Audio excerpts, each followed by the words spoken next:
This is not just individuals committing individual street crimes. These are hoodlums. These are somewhat terrorists, if you will, in our community. Terrorists, that's the word DA Steve Wolfson used to describe the local men running drugs and killing people here in Las Vegas. Last year, Metro Police investigated 166 homicides and said enough is enough. So this year, they brought back the gang unit, and just last month, a combined police task force made history arresting 19 gang members. And those 19 people aren't just mugshots, they have a story too. Fox 5 wanted to know why gang violence is on the rise, so Shernay Amaro went straight to the source. She joins us live. She spent several weeks with rival gang members. Shernay. Well, John, Christine, I spent 2 months meeting with various gang members on what locals call Las Vegas's West Side. I convinced 2 people to go on camera and tell their story. These aren't strangers. These aren't people who moved here and started trouble. These were locals, once children who grew up in the city at a time where gangs controlled their neighborhoods. What does it mean to live in Las Vegas? The lights, the entertainment, the money. But what can happen when you don't grow up with that money? Where I come from, they killing, they hustle to make a living, and I made 25, I couldn't get you this. There's no type of resources for these kids, so if they're hungry, they're gonna run in the store and they're gonna steal. You know what I mean? Or they're gonna figure it out. That was the answer for this man known as Bizzle. For him, growing up here meant flashing red and blue lights, gunshots, and crime tape. This environment was like Grand Theft Auto in a way. You know, it was activity everywhere. Everywhere, you know, it was just, the culture was forming. Biz is a well-documented member of a gang called the Bloods, and he grew up in a Blood neighborhood called the Marble Manor Project. That's the 3 right there. Yeah. Walking around, we found 3s all over. You know, it meant 3 shots to the head. You know. What does that mean?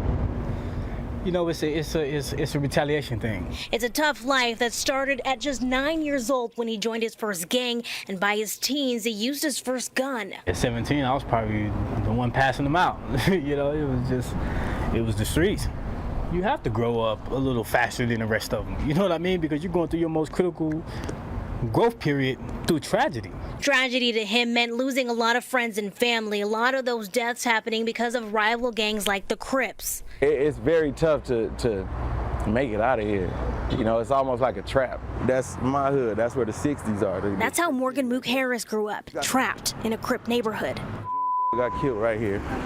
He ran into that store bleeding from his head. Mook is a good example of growing up fast, not even 30 years old, and already attending over 30 friends' funerals. Even if you don't want to live this type of lifestyle, I believe that you have to know about it. You know, you got to know where you're going, you got to know who you're around. And you have to know the history, too.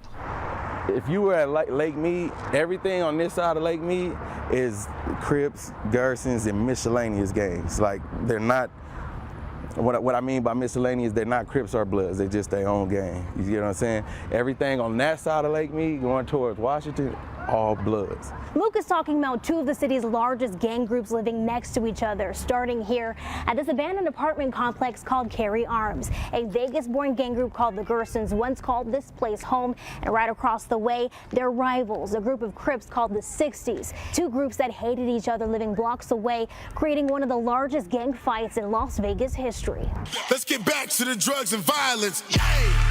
Just think about the traffic and the type of violence that go on right there. You know what I mean? It was. The Gersons no longer really exist, or? They still exist. Actually, the biggest gang in Las Vegas. The 3 major gangs in the city, the Bloods, the Crips, and the Gersons, took over neighborhoods, and blood was shed. And your own homies, they just annihilated him right in front of you.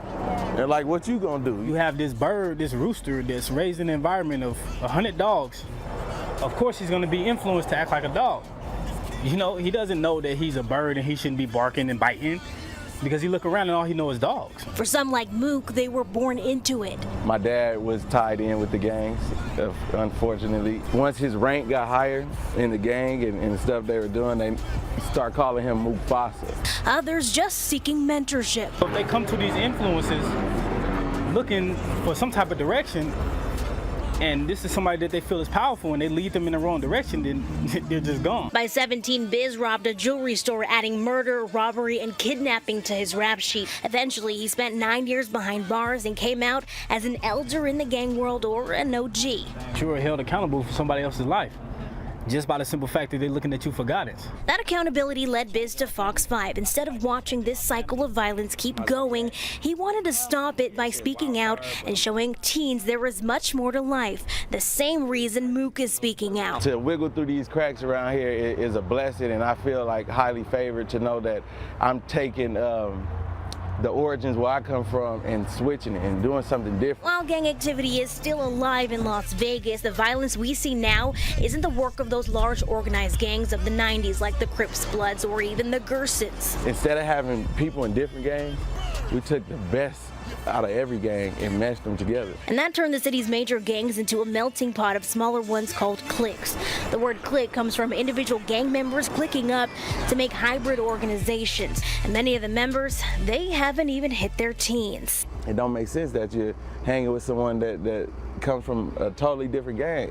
Actually, some people from their gang killed people from this gang. Which makes you wonder, how did this shift even happen? What it came from was not having older people around us. Like I say, they all went to jail, they all were deceased, so we kind of raised ourselves. And though officials say gang violence is on the rise in Las Vegas, people here are finding unique ways out of their situation. So at some point, it's always about getting out.